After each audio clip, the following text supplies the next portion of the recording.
ಹತ್ಯೆಗೀಡಾದ ಭೀಮನಗೌಡ ಬಿರಾದಾರ್ ಕುಟುಂಬಕ್ಕೆ ಜೀವ ಭಯ ಬಂದಿದೆ. ಎಎಸ್ಪಿ ರಾಮನಗೌಡ ಹಟ್ಟಿ ನೇತೃತ್ವದಲ್ಲಿ ಶಾಂತಿ ಸಭೆಯಾಗಿ 3 ದಿನಗಳು ಮರುಕಳಿಸಿದ ಹಿನ್ನೆಲೆ ಈ ಪ್ರಕರಣ ಬೆನ್ನಿಗೆ ಬಿದ್ದಿದೆ. ದೇವರನಿವರ್ಗಿ ಗ್ರಾಮಸ್ಥರಿಂದ ರಕ್ಷಣೆ ಕೋರಿ ರಾಜ್ಯ ಹೆದ್ದಾರಿ ಬಂದ್ ಮಾಡಿ ಪ್ರತಿಭಟನೆಯನ್ನು ಮಾಡಲಾಗಿದೆ. ಸೆಪ್ಟೆಂಬರ್ 3ರಂದು ದುಷ್ಕರ್ಮಿಗಳಿಂದ ಗುಂಡಿಗೆ ಬಲಿಯಾಗಿದ್ದ ದೇವರನಿವರ್ಗಿ ಗ್ರಾಮದ ಭೀಮನಗೌಡ ಬಿರಾದಾರ್ ಎಂಬುವರ ಅಪ್ರಾಪ್ತ ಪುತ್ರ 2 ವರ್ಷದ ಅಪ್ರಾಪ್ತ ಪುತ್ರನ ಪ್ರಾಣಕ್ಕೆ ಗುರುವಾರ ಸಂಜೆ ದೇವರನಿವರ್ಗಿ ಭೀಮನಗೌಡ ಬಿರಾದಾರ್ ತೋಟದ ನಿವಾಸದ ಬಳಿ ವಿಫಲ ಯತ್ನ ನಡೆದಿದ್ದು, ಈ ಬಗ್ಗೆ ಗ್ರಾಮಸ್ಥರಲ್ಲಿ ಮತ್ತೆ ಆತಂಕ ಮೂಡಿದೆ. ಹತ್ಯೆಗೀಡಾದ ದೇವರನಿವರ್ಗಿ ಮಾಜಿ ಗ್ರಾಮ ಪಂಚಾಯಿತಿ ಅಧ್ಯಕ್ಷ ಹಾಗೂ ಪ್ರಭಾವಿ ಕಾಂಗ್ರೆಸ್ ಮುಖಂಡ ಭೀಮನಗೌಡ ಬಿರಾದಾರ್ ಕುಟುಂಬ ಜೀವಭಯದಲ್ಲಿದ್ದು ಸೂಕ್ತ ರಕ್ಷಣೆ ನೀಡುವಂತೆ ಆಗ್ರಹಿಸಿ ದೇವರನಿವರ್ಗಿಯ 100 ಜನ ಗ್ರಾಮಸ್ಥರು ಚರ್ಚಣದ ಅರಳಿಯ ವೃತ್ತದಲ್ಲಿ ಗುರುವಾರ ರಾತ್ರಿ ಸುಮಾರು 10:30 ಗಂಟೆಗೆ ರಾಜ್ಯ ಹೆದ್ದಾರಿ ತಡೆದು ಪ್ರತಿಭಟನೆ ನಡೆಸಿದ್ದಾರೆ. ದೇವರನಿವರ್ಗಿ ಗ್ರಾಮದಲ್ಲಿ ಭೀಮನಗೌಡ ಬಿರಾದಾರ್ ಹತ್ಯೆಗೆ ಸಂಬಂಧಿಸಿದಂತೆ ಈಗಾಗಲೇ 4 ಪ್ರಮುಖ ಆರೋಪಿಗಳನ್ನು ಬಂಧಿಸಿದ್ದಾರೆ. ಅದ್ಯಾಗೋ ಗುರುವಾರ ಸಂಜೆ ಗ್ರಾಮದ ಸುನೀಲ್ ಕಾಂಬ್ಳೆ ಎಂಬಾತ ಬನ್ನಿ ಬಂಗಾರ ಕೊಡುವ ನೆಪ ಮಾಡಿ ಭೀಮನಗೌಡ ಅವರ ಅಪ್ರಾಪ್ತ ಪುತ್ರನ ಅಪಹರಣ ಮಾಡುವ ಸಂಚು ರೂಪಿಸಿದ್ದಾರೆ ಎಂದು ಭೀಮನಗೌಡ ಬಿರಾದಾರ್ ಕುಟುಂಬದವರು ಆರೋಪಿಸಿದ್ದಾರೆ. ಆರೋಪಿ ಸುನೀಲ್ನ ಪೊಲೀಸರು ವಶಕ್ಕೆ ಪಡೆದು ವಿಚಾರಣೆ ನಡೆಸ್ತಾ ಇದ್ದಾರೆ. ಎಎಸ್ಪಿ ರಾಮನಗೌಡ ಹಟ್ಟಿ ಮತ್ತು ಡಿವೈಎಸ್ಪಿ ಜಗದೀಶ್ ನೇತೃತ್ವದಲ್ಲಿ ಕೆಲ ದಿನಗಳ ಹಿಂದೆ ದೇವರನಿವರ್ಗಿಯಲ್ಲಿ ಶಾಂತಿ ಸಭೆ ನಡೆಸಿದರು. ಶಾಂತಿ ಸಭೆ ನಡೆದ 3 ದಿನಗಳಲ್ಲಿ ದುಷ್ಕರ್ಮಿಗಳು ಇಂತಹ ಕೃತ್ಯಕ್ಕೆ ಕೈ ಹಾಕಿದ್ದು ಜನರಲ್ಲಿ ಆತಂಕ ಮೂಡಿಸಿದೆ. ದೇವರನಿವರ್ಗಿಯ ಗ್ರಾಮಸ್ಥರು ರಸ್ತೆ ತಡೆ ನಡೆಸಿ ಪರಿಣಾಮ ಕಿಲೋಮೀಟರ್ ಗಟ್ಟಲೆ 1 ಗಂಟೆಗಳ ಕಾಲ ವಾಹನಗಳು ಸಾಲುಗಟ್ಟಿ ನಿಂತು ಸಂಚಾರ ಅಸ್ತವ್ಯಸ್ತವಾಗಿತ್ತು. ಪ್ರತಿಭಟನಾಕಾರರು ಮಾತನಾಡಿ ಹತ್ಯೆಗೀಡಾದ ಭೀಮನಗೌಡ ಬಿರಾದಾರ್ ಕುಟುಂಬಕ್ಕೆ ಆರೋಪಿಗಳ ಕಡೆಯಿಂದ ಜೀವ ಬಹಿದು ಕೂಡಲೇ ಕುಟುಂಬಕ್ಕೆ ಸೂಕ್ತ ರಕ್ಷಣೆ ಒದಗಿಸಬೇಕೆಂದು ಘೋಷಣೆ ಕೂಗಿ ಆಗ್ರಹಿಸಿದರು. ವಿಷಯ ತಿಳಿದು ಸ್ಥಳಕ್ಕಾಗಮಿಸಿದ ಚರ್ಚಣ ಪೊಲೀಸರು ಗುಂಪನ್ನು ಚದುರಿಸಿ ಸುಗಮ ಸಂಚಾರಕ್ಕೆ ಅನುವು ಮಾಡಿಕೊಟ್ಟರು. ಪಟ್ಟಣದಲ್ಲಿ ಯಾವುದೇ ಅಹಿತಕರ ಘಟನೆ ಸಂಭವಿಸದಂತೆ ಮುಂಜಾಗ್ರತಾ ಕ್ರಮವಾಗಿ ಬಿಗಿ ಪೊಲೀಸ್ ಬಂದೋಬಸ್ತ್ ಕೈಗೊಳ್ಳಲಾಗಿದೆ. ಲಕ್ಷ್ಮಣ ಸಿಂಧೆ, RJ32 ಕನ್ನಡ ನ್ಯೂಸ್, ಚರ್ಚಣ.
ಮೊನ್ನೆ ಭೀಮಸೋಕರ್ ಸತಿ ಹೊಡೆದಿಲ್ಲ, ಅವ್ನು ಖುಷಿಗೆ ಹೊಡ್ಲಿಕ್ಕೆ ಬಂದ್ರೆ ಮತ್ತೆ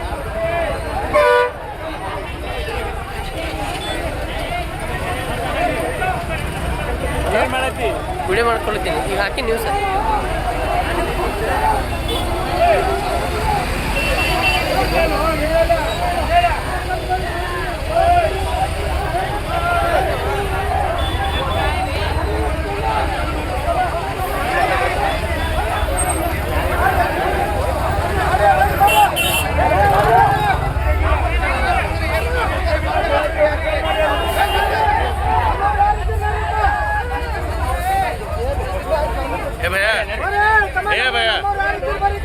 भैया जादो तो जादो तो कुछ बोल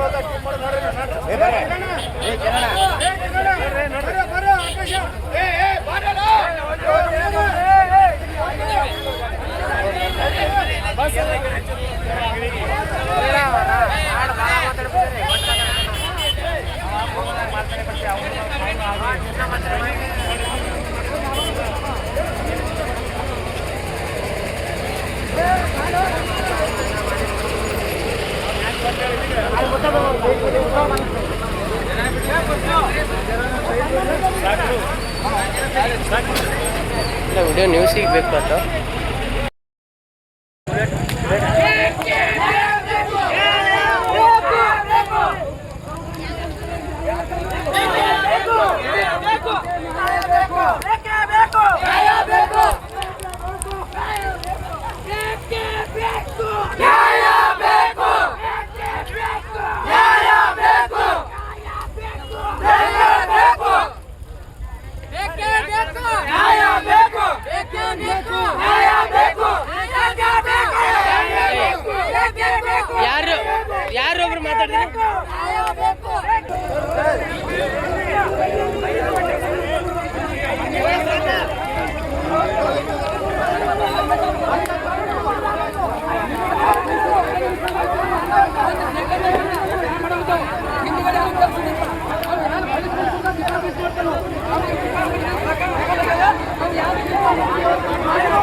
ಮುಂದಿನ ವ್ಯವಸ್ಥೆ ಡಿಪಾರ್ಟ್ಮೆಂಟ್ ಏನ್ ಹೇಳ್ತದೆ ವಿಚಾರ ಮಾಡ್ತಾನು. ನಾವು ಟಿವಿ ಚಾನಲ್ದವ್ರು ಏನಾಗಿದ್ರಿ ಇಲ್ಲ ಹಬ್ಬದ ದಿವಸ ಗೌಡ್ರ ಮಂತಂದವ್ರು ಎಲ್ಲಾರು ಕೂಡಿ ಕಸಿಂದ ಊರ ಹೋಗ್ಯಾರ.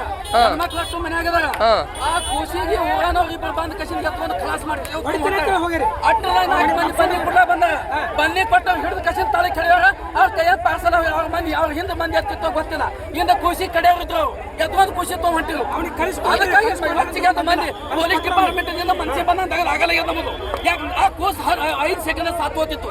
ಸಾತ್ ಬಳಿಕ ನಾವು ಖುಷಿಗೆ ಏನ್ ಮಾಡ್ಬೇಕು? ಕೋಸ್ 1.5 ವರ್ಷದ ಅಂದ್ರೆ ಹೊಸ ಖುಲ್ಲಾ ಮಾಡ್ತೇವೆ ಅಂತ ಹೇಳಿದ್ರು. ಯಾರವರು ಕಾಂಬ್ಳೆ ನಿಮ್ಗೆ ಸುನೀಲ್ ಅಂತ.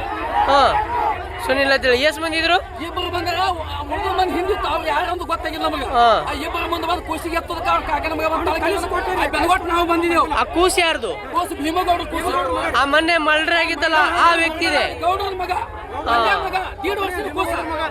ಗಂಟ್ಲ ಹಿಡ್ಲತ್ತಿದ ಹಿಂಗ ಹಿಡಿದ ಬಳಕ ಕೈ ಹೊಡೆದ ಕಸಿನ ಕೈ ಕಡೆ ಕೈಗೇನೋ 1 ಸೆಕೆಂಡ್ ಕೂಸ ಆಯ್ತಿತ್ತು. ಸಾತ್ ಬಳಕ ನ್ಯಾಯ ಕೊಡಿಸ್ತಾರೆ ಹೇಳೋದು. ಎಲ್ಲಿ ಅದಾನವ? ಅವ ಹೊಡ್ಲಿಕ್ಕೆ ಬಂದವ್ರು ಎಲ್ಲಿ ಅದಾರ?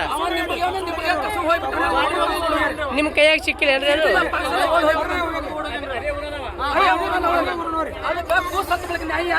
ಅವ್ನ ಹಿಂದೆ ಯಾರ್ರಿ ಕುಮ್ಮಕ್ಕದಾರ ಏನಂದ್ರಿ?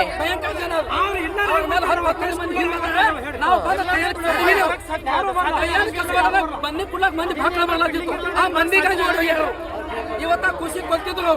ಯಾರು ಅವ್ರ ಹೆಸರೇನ್ರಿ? ಸುನೀಲ ಕಾಂಬ್ಳೆ ರೀ. ಮತ್ತ ಉಳಿದವ್ರು ಹಿಂದಿದ್ರು. ಯಾರು ನಮ್ಗೆ ಗೊತ್ತಿಲ್ಲ. ಒಬ್ಬ ನಮ್ಮ ಕೈ ಸಿಕ್ಕೋರು ಪಟ್ಪಟ್ ಅಲ್ಲೇ ಬಿದ್ದರು. ಅವ್ರ ಕೈಯಾಗ ಏನು ವಸ್ತು ಇದ್ದು? ವಸ್ತು ಏನಂತ ಗಂಟ್ಲ ಹಿಡಿದ ಹಿಂಗ ಸೈಕಲ್ ಮಟ್ಟ ಅಲ್ಲೇ ಕಡಿದಿದ್ದೆವು. ಆ ಸಮಯದಲ್ಲಿ ಯಾರು ಇರ್ತಿಲ್ಲ ಮನೆಯಲ್ಲಿ. ಅವ್ರ ಹಿಂದ ಗುಂಪದ 15-20 ಮಂದಿ ಗುಂಪದ. ಗೌಡ್ರ ಅವಸ ನಿರಾವಸೆ ಮಾಡ್ತಾವ ಸ್ಪಷ್ಟ ಮಾತಾಡ್ತಾವ. ಒಂದು ಗುಂಪಿನ ದಿನ ಮೀಟಿಂಗ್ ಚಲೋದು.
ಯಾರು